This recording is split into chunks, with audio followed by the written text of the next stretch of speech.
What is up, everybody? Welcome to DFS by the Numbers. These are my Draftkings MMA picks for UFC Vegas 44. We have Jose Aldo going against Rob Font. And yeah, it's a 14 fight card. We were supposed to have 15 fights. We lost Mirzakhanov going against Vandera, which sucks. I was really high on that fight. But, still 14 fights. I think it's going to be a very good card. Before we get started and get into the video, if you guys can please hit the like button. Also subscribe to the channel if you aren't already. And be sure to hit the notification button so you are notified when I do post a video. Really do appreciate all the support, guys. And also, it is the beginning of the month. Now is a great time to sign up on the Patreon. The most popular option for DFS is the DFS $10 tier. With that, you get a ton of stuff. The stats that I provide, the stats that Uncle Weezy provides. He does great FanDuel and DraftKings stats. You get the targets, the projections, the ownership projections, the lineup percentages, the rankings, lots of great stuff. And then also the optimizer that, makes lineups. It definitely pays for itself. $10 a month, $2.50 per week, a great value. And again, the optimizer, I think, is basically given away for free. So if you guys want to check that out, the link is in the description below. Really do appreciate you all signing up. It allows me to add stuff like that optimizer and add different stats and all that. Really do appreciate it. So I say we get into the fight doesn't go to decision lines as always. First one, we have Hill Crute minus 325. Fight doesn't go to decision, a fight that I'm going to be very high on. We have Jimmy Crute, who is 9,200, Jamal Hill, who is 7,000. I think the winner of this fight is going to score really well. I think whether it's Jimmy Crute going out there getting multiple takedowns, which I know he's more than capable of, possibly finding a submission. He is, I believe, a black belt in BJJ, very dangerous on the mat. Or if Jimmy Crute is not able to implement his game plan, Jamal Hill is able to stuff takedowns. Jamal Hill was able to work up. I think Jamal Hill is going to be able to land a ton of volume and potentially finish Crute late. So yeah, a fight I definitely do want to target both sides, and I do think this fight probably does finish inside the distance one way or another.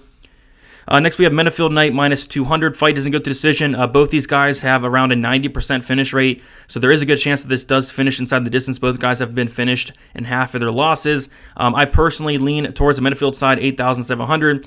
Tons and tons of power. William Knight, very hittable. William Knight has one of the worst striking defenses on paper in the UFC at 34%. You do not want to be hittable against Alonzo Menifield. I think Menifield does knock him out. But, William Knight's definitely an intriguing option. We have seen Menifield drop the ball quite a few times in the UFC against Devin Clark, against OSP. So a finish from William Knight would not finish me, or would not surprise me at all. But yeah, William Knight, 7,500, I think he is a decent underdog there. Moving on, we have Bryan Barberena going against Darian Weeks, and this is a fight that did get added late. Bryan Barberena was supposed to fight Matt Brown. And yeah, definitely a fight I'm looking to target. Minus 160 fight doesn't go to decision. Bryan Barberena is going to have a massive experience advantage. But he has looked, very bad as of late. I do think he's on, the downside of his career, coming off of, multiple surgeries the last couple fights. And he just has not looked the same ever since that Vicente Luque fight. He had a serious back surgery that almost, ended his career. And it definitely shows in there he's not the same guy. But Weeks coming in on short notice, about a week's notice or less than a week's notice. Only 5 professional fights on his record, 5 or 6 fights there. Decent wrestling, lots of power. I think he potentially could finish Barberena, so I think he's definitely intriguing. I'm more so on the Barberena myself, but again, it's just really hard to trust him at this point. I'm going to play both sides here. I think it is a fight that does finish inside the distance, though. Maki, Patolo going against Dusko Todorovic.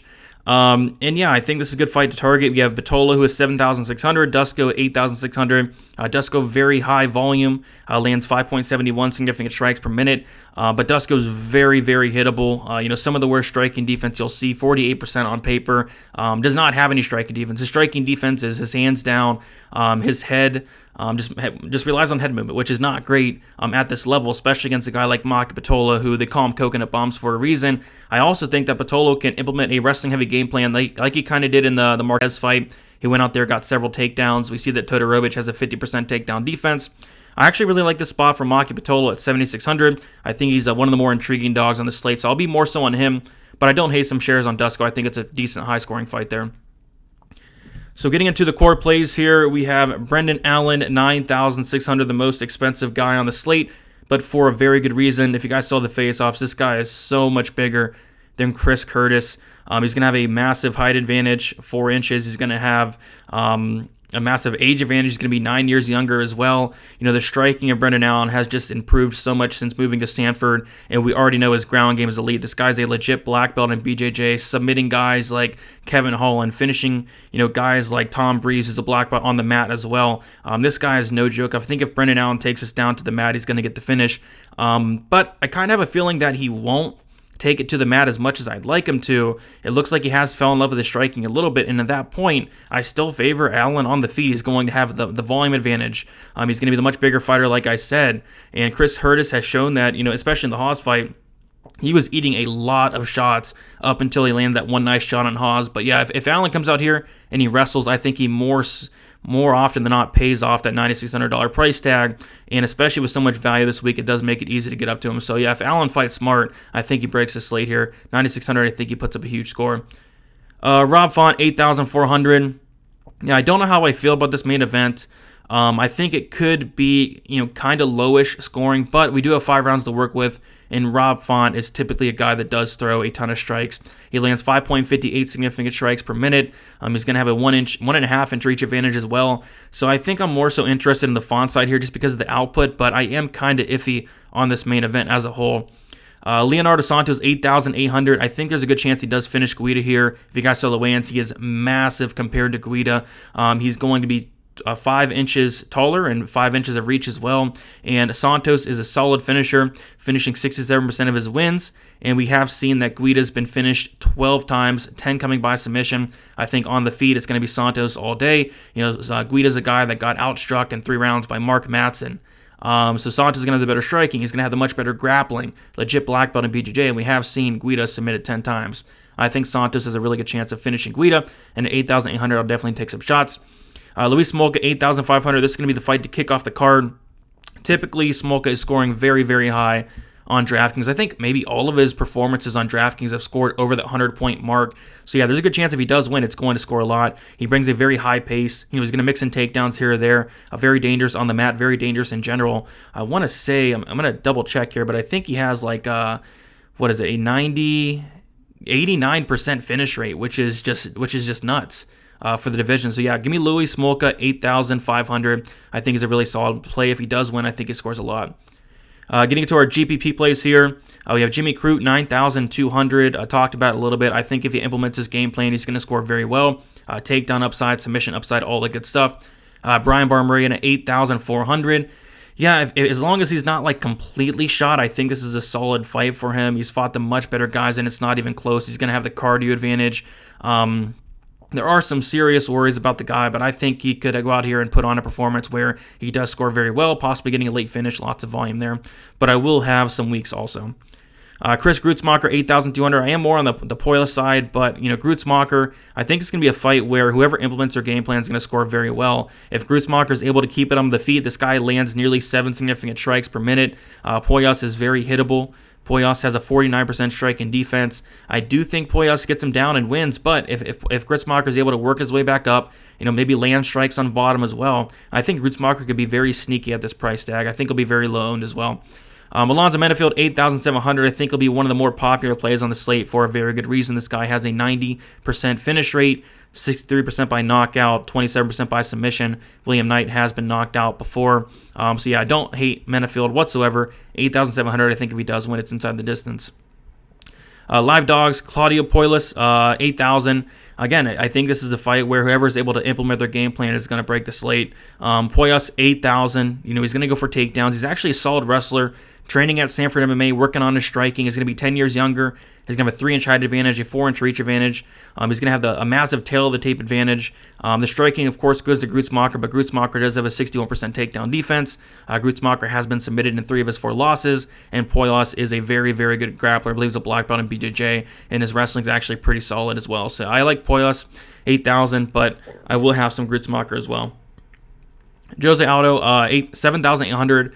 Yeah, an intriguing dog. I think he could win the fight, but even then, if he wins this fight, how much is he going to score? I know it's 5 rounds, but I don't see him going for takedowns. The last takedown he did get was in 2014. It's been a long time since he has completed a takedown. I think they're there all day, but I just don't know if he's going to go to it. I favor the volume of Rob Font in this fight. So yeah, if Jose Aldo wins, it's probably based off the fact that he's able to, nullify Font's volume a little bit. It's a little more of a low volume fight, not much clinching, not much, grappling in this fight as well. So I'm kind of iffy on the fight as a whole, but I think we're going to be more so on the Font side. I'll have some Jose Aldo because it is a 5-round fight, and he is 7,800, but I don't know if I love it that much.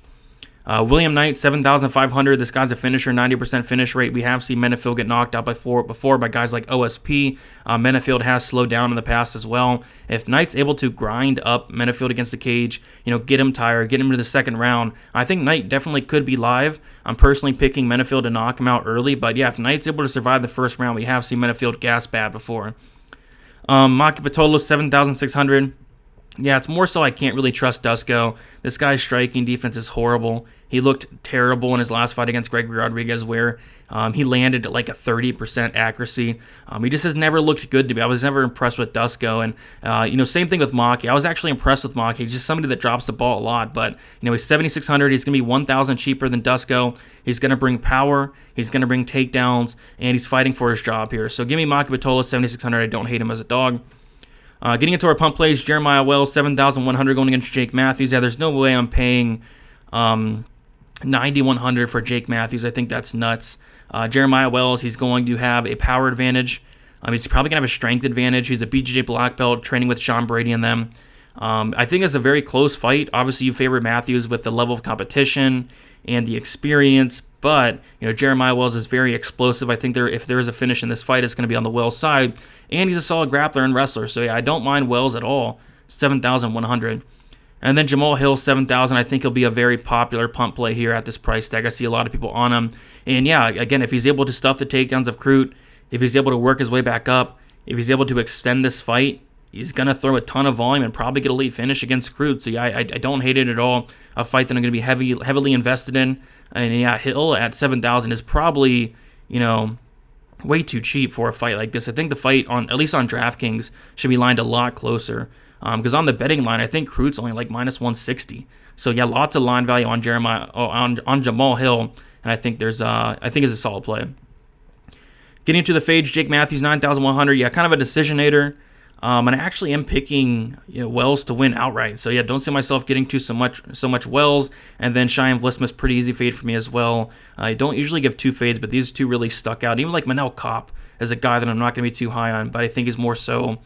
I think Kopp's more so if he does win inside the distance in like the first round, I think he could find the optimal, but if not, I think it does bust as well. So yeah, I think there's clear plays up at this 9K range, and just Vlisma, Matthews, guys like that, Kopp, are just not one of them.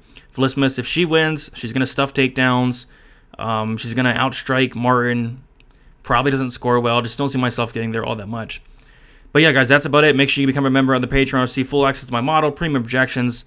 Ownership projections are already out. The optimizer is all set up. I just got the new password out there for the new month. GPP line of percentages. The Draftkings article will be out tonight as well. Access to Discord, all that great stuff. Tons and tons of value. Link in the description. Check it out, please, guys. And then also leave a like on the video. Really do appreciate that. Subscribe to the channel. Turn on the post notification bell, because I will be going live Friday, 7 o'clock p.m. Eastern Time, and then also live Saturday.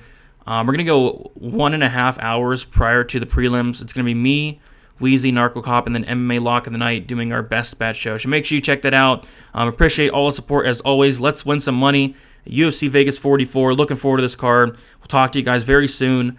Yes, I need a haircut. It's getting bad, but hopefully I get it by the next video. See you guys.